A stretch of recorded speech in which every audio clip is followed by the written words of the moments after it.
Greetings, dear ones. I'm Kryon of Magnetic Service. Indeed, we are in the Great Pyramid. In it, inside what has been called the King's Chamber. My partner has brought me here 2 other times.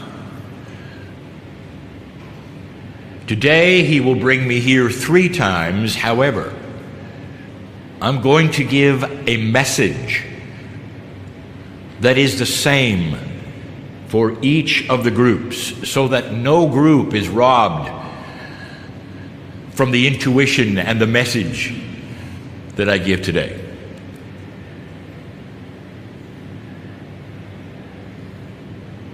I want to examine for a moment one thing and then go someplace you don't expect me to go.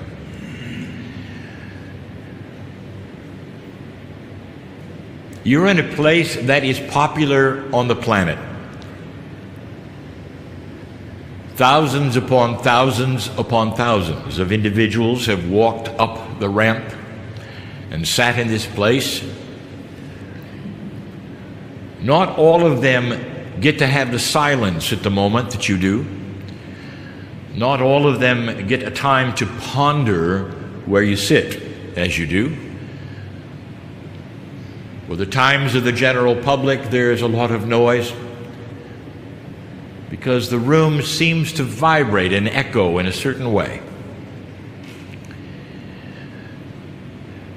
I want to talk to those who have lived more than 50 years in this room, or perhaps those listening, half a century. And if I ask you about time particular, you would say, well, I've lived a very long time.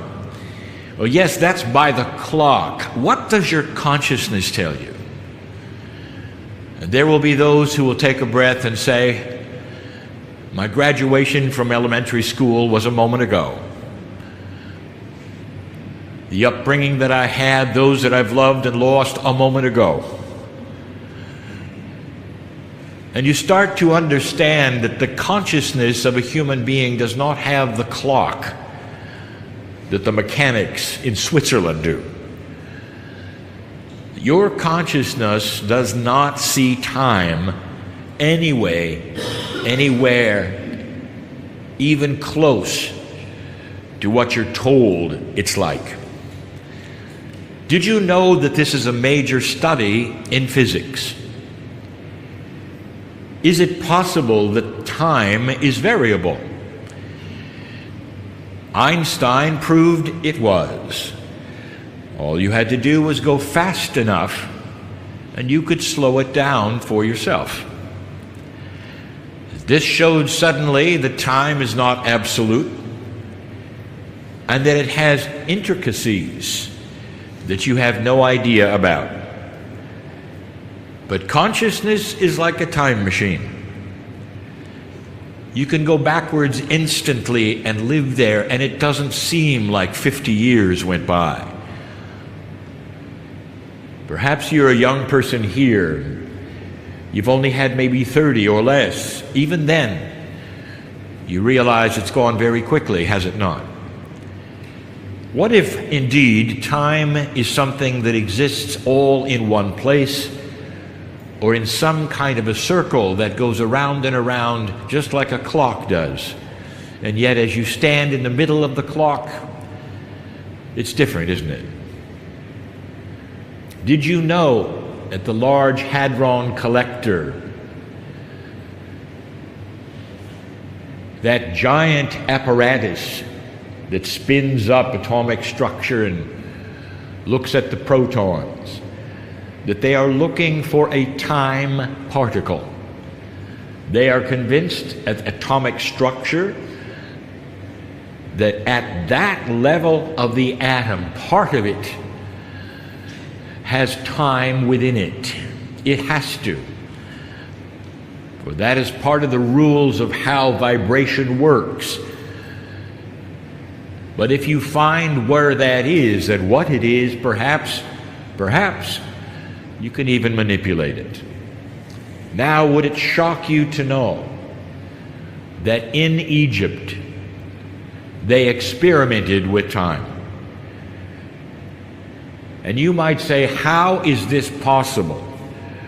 Without the highest of technologies, without knowing about atomic structure. Dear ones, let me ask your consciousness, did you have to know about atomic structure to realize that time is going quickly in your life? Very clever experiments to determine whether time was something physical.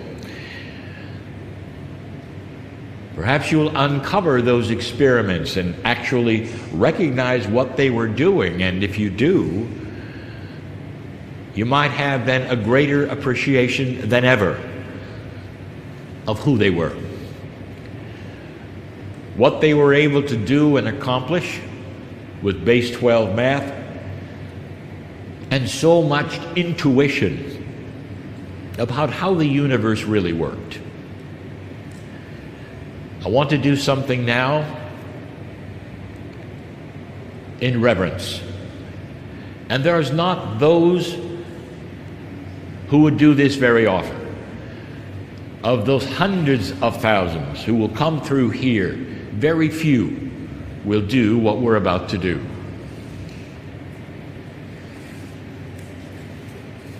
Do you believe the soul is eternal? It is, and most of you would agree. If you talked to an Egyptian of the era of the building of this structure, and you ask them, or their priests, or their doctors, or their pharaohs, is the soul eternal?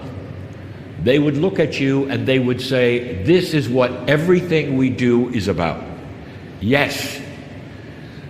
For you spend a little time on the planet and you all go to an afterlife. And that afterlife is painted so closely to what today, when you ask certain of those people in any kind of belief system, what's it like on the other side when you die? And they will say, it is heaven. There is beauty. You never age. This is intuitive, dear ones. Every single human being on the planet ponders this. It's built in for you to understand that the soul is eternal. Your body is not, but the soul continues. And that is what this is about. The structure is about. The sarcophagus behind me is about. It has to do with an eternal soul. Now, this is not mythology, this is spiritual reality. Therefore, as you sit here in this year of 2019, you believe it as well. So let's take advantage of what you believe and test it. The one who was in the sarcophagus for a while, and his body laid there, is he still around? And you would say, well, not in body, but his soul is somewhere. Of course, the mystery of multidimensional things is there's no place or location outside of three-dimensional thinking. So if you have a multidimensional energy, it has the ability to be everywhere. And if you doubt that, physics is studying that very thing, and they call it entanglement.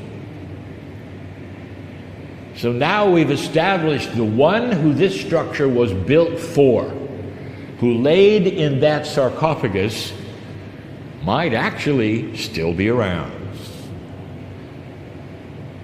Thousands of years. Thousands. Does it really make a difference? That's part of the time experiment in Egypt. Is it in a circle? Is it possible that mathematics could show this?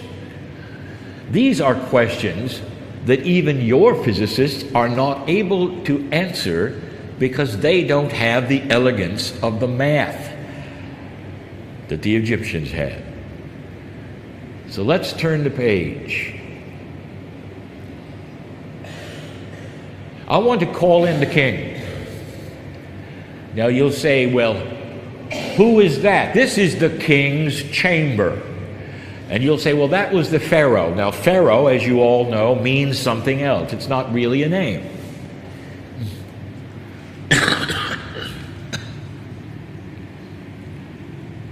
Let's call in the king, the one who laid in the sarcophagus, just for a moment. Not in a seance way, in a beautiful, benevolent way, understanding that time does not exist for him and his soul. Let's call him in and talk to him for a moment. And we're not going to call him by name. Dear King, we are in a sacred place and we are not here to violate it. We are here to respect it. Dear King, come and join us for just a moment and be safe with us. Dear King, we are not going to say your name because some of us know that's not the name your mother gave you. That's the name your lineage gave you. And in the recesses of the place where you would love your mother and your father, as they brought you up, they called you something else. We know this. So whatever name we say will be incorrect. So let us call you brother. Brother, we are in this place where they put you to go to the afterlife. This belongs to you. It has your name on it. This is your room. And we tell you this, we honor you. Of course you know this, but King, I have to tell you something. Almost all of the earth knows you. This tomb that you had built can even be seen from space. You're far more popular today than ever. But of course you knew that, for your soul is eternal. And if you can just stay with us for a moment, we're going to do something we have often done in other messages. I would like to take the word king, in English K-I-N-G, and what I want to do with it is assign a meaning to every letter for the day. One of the letters we're going to give to you, sir. And whatever you give us will be also transmitted in the next two groups who sit in this room with me, who will also be honoring you, not defacing, not doing anything but honoring your life and what happened here as a human being to you. K will be knowingness or knowledge. The knowingness or the knowledge that was able to put this together. There is an acknowledgement of the mystery. Even today, in this high-tech world, there had to be a knowingness beyond what is known by those in this year to make this place. There are those who say, well, with enough time and enough effort, anything can be done. Well, it can't be done without the mathematics to plan it. It cannot be done without the architects that spent years putting it together. And there's so much of a puzzle here. It's not just brick by brick, as you would say. It's what goes in first, what goes in last, so that things cannot be moved or taken out. what sizes are important, and there's more. We celebrate knowingness. And that was your civilization, sir. And we look upon you and what this is, and we celebrate the first letter, the knowingness. The I is going to stand for inspiration. Whose idea was this? And when it was first presented, did they roll their eyes? Or did they say, we can do it? Some of the architects got together and said, we can do it, but not in your lifetime. Perhaps they were right, perhaps they were wrong. But it didn't matter, for it has your name on it, and that's what matters. You see, the name on the pyramid that is yours is a name that will last forever. The culture knows that name.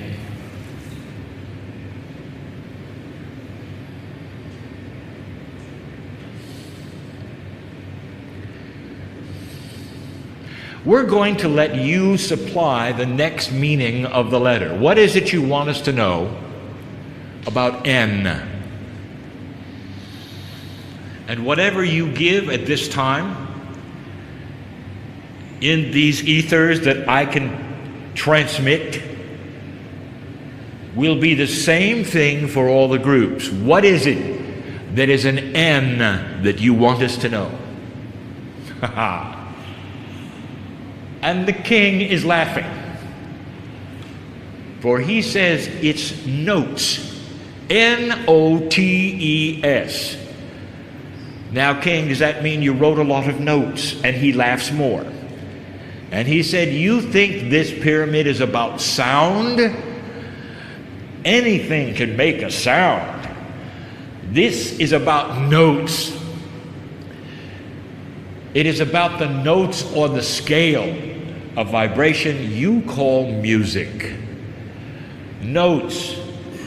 And what note or notes is it that you'd like us to know about? And he says 440 vibrations per second. Do you see any semblance of the fours we talked to you about earlier, dear ones? Here they are again. Now, those in music will recognize that. The king has just given us a secret. That happens to be the note A. Did you realize that 440 vibrations per second is the note that all symphony orchestras tune to worldwide? 440 cycles per second is the letter in music A. It is the first note of the musical scale. What a coinky-dinky. But what he wants to tell you is this chamber is tuned to 440 cycles per second. And if you insert that tone in a pure fashion with an oscillator amplified in this room, it will double and triple itself, or what they say, resonate higher than the other vibrations. For this room is designed for 440 cycles. But it doesn't stop there. The king wants to tell you that perhaps you've missed something. That the sarcophagi that you have removed and taken to the museums also all resound at 440 cycles per second. That is something that every single designer in Egypt knows who builds these things. They must resonate. Interestingly enough, the tombs of the bulls do not. That is for a whole nother purpose. It does not have a human inside. It has a God inside. The human temples have protocol, and one of them is notes, sounds, And if you find the resonant frequencies of several of the chambers, the numbers will tell you a great deal about what they're for. That was N. Thank you, sir. G will be for grandness and greatness. The King you have allowed this planet to see. We honor you. We want to be some of the few who will come here and say, job well done in your life and what you accomplished and what you did as a human being in a culture that you helped control and work with, as did your fathers and your sons. We are not speaking of the consciousness that might have been here or your works, but how you got through it as a human, and how you felt with the death of friends, and how you dealt with the things and the uncertainties and the issues of the day.